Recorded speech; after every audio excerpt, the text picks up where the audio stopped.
evening, everyone. Today, I would like us to share a verse from 2 Corinthians chapter 5, verse 15. Let's read.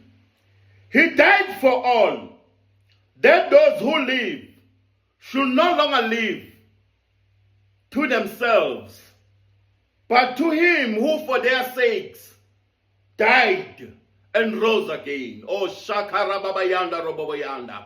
The Bible here is telling us that Jesus Christ of Nazareth died for everyone.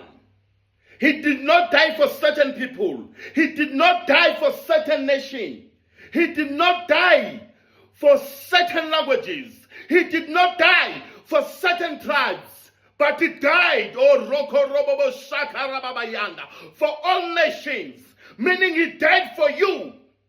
He died for everyone. So it is time that you no longer live for yourself.